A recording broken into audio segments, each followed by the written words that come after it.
भगवान विश्वकर्मा के वंशज कहे जाने वाली विश्वकर्मा जाति के तहत लोहार, बढ़ई, तांबाकार, सुनार और मूर्तिकार आते हैं। आज के समय में ये सभी वर्ग बिखरे स्वरूप में हैं, जिनको संगठित करने का काम कर रही है देवभूमि श्री विश्वकर्मा महासभा। देवभूमि श्री विश्वकर्मा महासभा हिमाचल प्रदेश के अध्यक्ष केवल राम सरांटा का कहना है कि एक होने के बावजूद विश्वकर्मा जाति को विभिन्न वर्गों में विभाजित किया गया है, जो कि सही नहीं है। उन्होंने सरकार से अपील की है कि इन सभी जातियों को एक ही कैटेगरी अन्य पिछड़ा वर्ग में रखा जाए। इसी के साथ उन्होंने ये भी मांग की है कि सरकार द्वारा अन्य जातियों की हितों की रक्षा के लिए गठित कल्याण बोर्ड की तरह ही विश्वकर्मा के तहत जातियों के लिए भी कल्याण बोर्ड का गठन किया जाए। देवभूमि श्री विश्वकर्मा महासभा हिमाचल प्रदेश के अध्यक्ष केवल राम सरांटा क्या बोले, सुनिए। मैं सर्वप्रथम आपके चैनल का बहुत बहुत आभार प्रकट करता हूं कि आप हमारी आवाज़ को सरकार तक पहुंचाने का प्रयास करेंगे और जो हमारी मांगे हैं वो सरकार के कानों तक गूंजेगी। हमारा इस सभा के माध्यम से जो हमारे विश्वकर्मा के 5 पुत्र जो 5 अलग अलग वर्णों में अलग अलग कार्य में सम्मिलित हुए हैं, जिसमें हमारे लोहकार हैं, काष्ठकार है, ताम्रकार है, मूर्तिकार है और स्वर्णकार है। इन सभी जातियों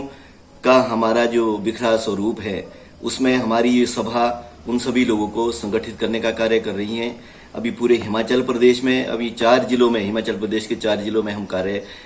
इस सभा के माध्यम से जो है लोगों को संगठित करने का कार्य कर रहे हैं, जिसमें हमारा सर्वप्रथम शिमला जिला बहुत अग्रणी रूप से संगठित होने में सक्षम रहा है और उसके बाद हमारा सिरमौर, इसमें सिरमौर है, सोलन है, बिलासपुर है, मंडी है और किन्नौर जो हमारे जिले हैं, वो सभी जिले जो है इसमें जुड़ने आगे आ रहे हैं। हमारा जो मुख्य उद्देश्य था वो यही था कि सबसे पहले, क्योंकि हमारी जो जाति है वो अल्पसंख्यक है और बहुत कम हमारे जो जाति के लोग हैं वो गाँव में बसे हैं, उन सभी जातियों का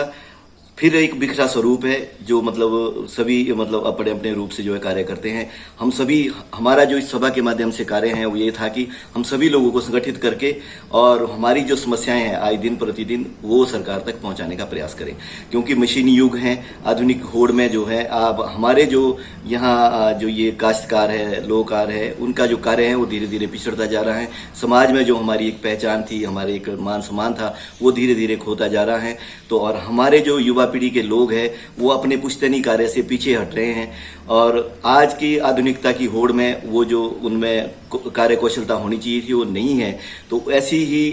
कारण से जो है हमारे जो आज के युवा लोग हैं वो इस कार्य से पीछे हटते हुए बेरोजगारी की ओर ज्यादा अग्रसर हो रहे हैं। उसके लिए हमारी सरकार के साथ त्रिसूत्रीय मांग है, हम 3 मांगों को लेकर सरकार के सामने आगे जाने का प्रयास करेंगे। उसमें हमारी जो पहली मांग थी वो ये थी कि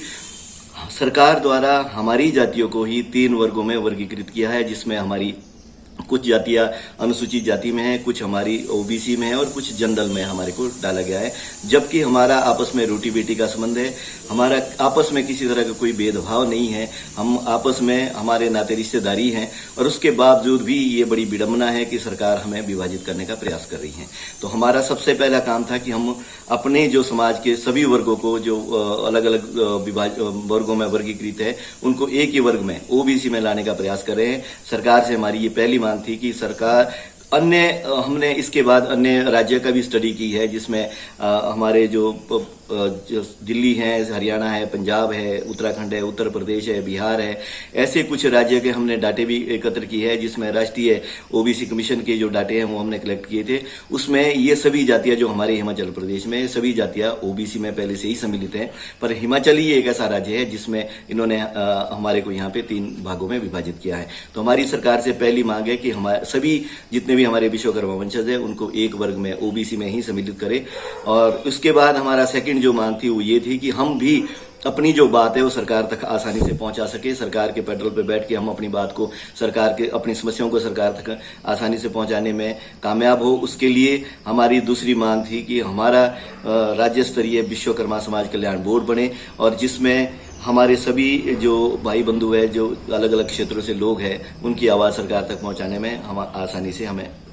मिल सके। सेकेंडली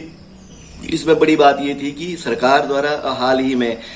12 राज्यों का गठन किया, 12 कल्याण बोर्ड का गठन किया गया है। 12 कल्याण बोर्ड में अलग अलग जातियों के लिए, चाहे वो राजपूत है, ब्राह्मण है, कोली है, अपने वाल्मीकि समाज है, इन सभी लोगों का जो है कल्याण बोर्ड बनाए गए हैं। उसके बावजूद गोरखा कल्याण बोर्ड भी हमारे सरकार द्वारा बनाया गया, लेकिन बड़ी बात यह है कि हमारे लिए अभी भी मतलब किसी तरह के कल्याण बोर्ड की अभी बात नहीं हुई है। और हम सरकार से ये भी एक हमारी मांग है कि हमारे लिए कल्याण बोर्ड का गठन हो।